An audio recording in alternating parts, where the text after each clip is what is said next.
انتہائی قابل تکریم مہمان خصوصی محترمہ پروفیسر ڈاکٹر راحیلہ خالد قریشی صاحبہ، چیئرپرسن شعبہ عربی زبان و ادب،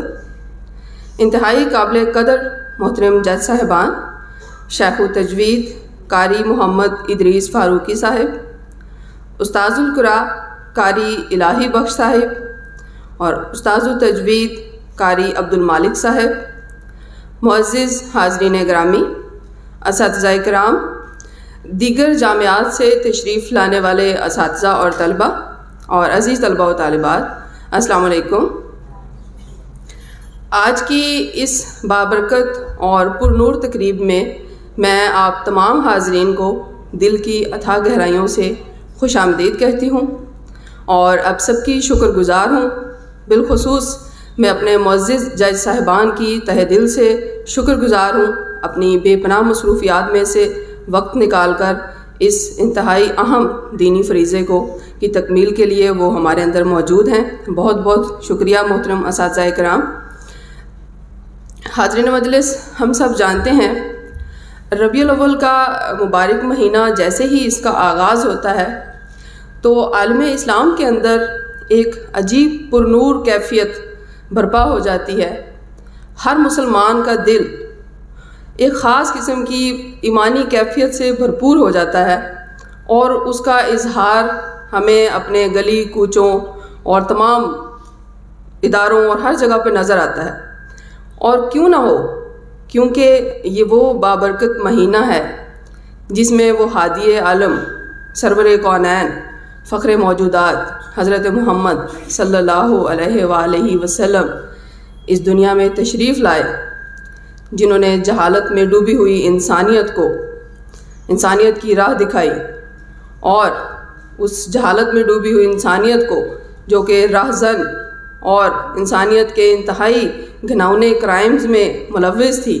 ان کو دنیا کا راہبر اور رہنما بنا دیا۔ اس مقدس ذات کے ساتھ ہمارا تعلق ہمارے ایمان کا بنیادی جز ہے، بلکہ ہمارا ایمان ہے۔ شاعر نے کہا تھا، نہ جب تک کٹ مروں خواجہ یثرب کی عزت پر، خدا شاہد کہ کامل میرا ایمان ہو نہیں سکتا۔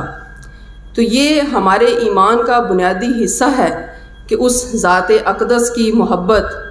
اس کی عقیدت اور اس کی سیرت کو اپنی زندگی کا حصہ بنائیں۔ اسی محبت اور اسی عقیدت کو جب ہم اپنی زندگی کا حصہ بناتے ہیں اور دین کی عمارت کے اندر پیغمبر صلی اللہ علیہ وسلم کی مرکزیت کو جب ہمارا ایمان پختہ ہوتا ہے، جب ہم اس کو صحیح معنوں میں تسلیم کرتے ہیں، اور تسلیم کرنا ہمارا بنیادی فریضہ ہے، کیوں نہ ہو قرآن پاک میں جگہ جگہ اللہ تعالیٰ نے پیغمبر صلی اللہ علیہ وسلم کی اطاعت، اپنی اطاعت کو پیغمبر کی اطاعت کے ساتھ مشروط فرمایا ہے۔ تو پہلی بات، پیغمبر صلی اللہ علیہ وسلم کی ذات کی وہ مرکزی حیثیت جو ہمارے دین اسلام میں ہے، اور پھر اس ذات کو جو ابھی میں نے آیات آپ سب کی سماعتوں میں پیش کی، جس میں اللہ تعالیٰ نے پیغمبر صلی اللہ علیہ وسلم کی تخلیق کو مومنین کے اوپر ایک بڑے احسان کے طور پر گنوایا ہے، اور اس احسان کے ساتھ ہی پیغمبر صلی اللہ علیہ وسلم کے عظیم تر مقصد کے جو ذمہ داریاں رکھی ہیں وہ ہمیں پتہ چلتی ہیں کہ پیغمبر صلی اللہ علیہ وسلم کس حوالے سے اللہ تعالیٰ کا سب سے بڑا انعام قرار پائے ہیں۔ وہ ہے قرآن پاک کی آیات کی تلاوت، کتاب اور حکمت کی تعلیم اور کردار سازی۔ تو میں سمجھتی ہوں کہ یہی وہ بنیادی ستون ہیں جن کے اوپر اگر ہم اپنے معاشروں کو قائم کریں تو وہی اسلامی معاشرے اور وہی مسلمانوں کی زندگیاں دنیا اور آخرت میں کامیابی کے لیے ایک بنیاد بن سکتی ہیں۔ لہٰذا پیغمبر صلی اللہ علیہ وسلم کے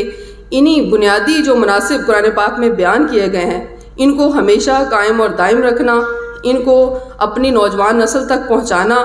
قرآن، سنت اور پھر کردار سازی، ان تین بنیادی جو تعلقات ہیں جو اللہ تعالیٰ نے قرآن پاک میں پیغمبر کے مناسب کے ساتھ اس کو احسان عظیم کہہ کر ہمارے سامنے پیش کیا ہے۔ تو اس مقصد کو جب تک ہم اپنی نوجوان نسل تک پہنچاتے رہیں گے، اپنی اس نوجوان نسل کو جو ہم جانتے ہیں آج ٹیکنالوجی کے اس دور سے گزر رہی ہے جس میں ہمارا نوجوان، میں غلط نہیں ہوں گی اگر کہوں کہ ٹیکنالوجی نے اس کو ہائی جیک کیا ہوا ہے، جکڑا ہوا ہے، اور اس ٹیکنالوجی کے جہاں مثبت اثرات ہیں وہیں پہ اس کے بہت زیادہ منفی اثرات بھی ہیں، اور ہم اپنے ارد گرد معاشرے میں پھیلتی بے راہ روی کو دیکھتے ہیں تو ہمیں اندازہ ہوتا ہے کہ یہ ٹیکنالوجی کے جو منفی اثرات ہیں وہ زیادہ ہیں، اور ان اثرات کو ہم کس طرح سے کنٹرول کر سکتے ہیں وہ ایک ہی شکل ہو سکتی ہے اگر ہم اپنی نوجوان نسل کو ان بنیادوں کے ساتھ جوڑے رکھیں، قرآن کے ساتھ ان کا تعلق مضبوط کریں، پیغمبر صلی اللہ علیہ وسلم کی سیرت کے ساتھ ان کا تعلق مضبوط کریں، اور اسی پیغمبر کی بتائی ہوئی جو سیرت طیبہ کی روشنی میں ہم اس نوجوان نسل کی کردار سازی کریں۔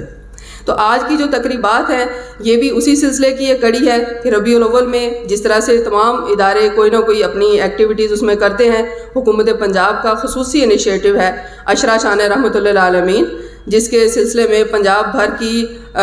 مختلف جو ڈویژنز ہیں وہ بنائی گئی ہیں، اور بہاولپور ڈویژن میں یہ ہماری خوش قسمتی ہے کہ اسلامیہ یونیورسٹی کے حصے میں یہ میزبانی کی سعادت آتی ہے۔ اس دفعہ بھی اسلامیہ یونیورسٹی بہاولپور میزبانی کے فرائض سر انجام دے رہی ہے، اور ڈویژن بھر کی جتنی بھی جامعات سے طلباء و طالبات اپنی اپنی جامعہ میں تمام اسٹوڈنٹس کے ساتھ کمپیٹ کر کے جو پہلی پوزیشن حاصل کر کے آئے ہیں وہ آج کے اس راؤنڈ میں انشاءاللہ شرکت کریں گے، اور یہاں سے جو بھی اسٹوڈنٹ پہلی پوزیشن جس کیٹیگری میں لیں گے وہ فائنل راؤنڈ میں وہ پنجاب لیول پر ان کے نومینیشنز کو بھیجا جائے گا۔ تو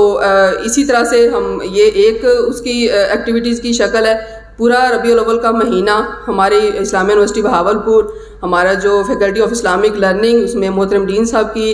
زیر نگرانی سیرت چیئر، پورے مہینے کی ایکٹیویٹیز ہم نے پلان کی ہوئی ہیں، جس میں ہم نہ صرف اس ایکٹیویٹی کو ہوسٹ کر رہے ہیں بلکہ ایک اس سے بھی بڑے لیول کی ایکٹیویٹی ان قریب اسی جامعہ میں ہونے والی ہے۔ وہ آل پاکستان 5 کیٹیگریز میں ہم اسٹوڈنٹس کے مابین کمپٹیشنز کروا رہے ہیں، قرأت، نعت، اسپیچ، ایسے رائٹنگ، کوئز کمپٹیشنز، اور اس کے علاوہ بے شمار سیمینارز اور اس طرح کا سلسلہ جو ہے وہ اس مبارک مہینے میں جاری و ساری رہے گا۔ تو آج کی اس تقریب میں جو بالخصوص ابھی شروع ہونے والی ہے، قرأت کے مقابلہ جات ہیں، قرآن کے ساتھ مضبوط تعلق کا اظہار کریں گے وہ طلباء جو یقیناً قرآن کو اس کا صحیح حق ادا کریں گے، صحیح انداز سے اس کی تلاوت کر کے۔ یہ مقابلہ جو ہے یہ صرف ایک ایکٹیویٹی ہے، میں سمجھتی ہوں اصل جو بات ہے وہ ان طلباء کی وہ عقیدت، وہ اس الہامی کلام اور برحق کلام کے ساتھ ان کی محبت کا منہ بولتا ثبوت ہے، اور ان کی بڑی ہی مضبوط ایمانی کیفیت کا اظہار کرتی ہے کہ وہ اس کتاب کو اس طرح سے پڑھنا سیکھ رہے ہیں، پڑھتے ہیں، اور اس کا حق ادا کرنے کی کوشش کرتے ہیں۔ تو اللہ تعالیٰ تمام حاضرین کو جزائے خیر دے۔ میں ایک دفعہ پھر آپ سب حضرات کی تہہ دل سے بہت زیادہ شکر گزار ہوں۔ اللہ تعالیٰ آپ سب کا حامی و ناصر ہو۔ السلام علیکم۔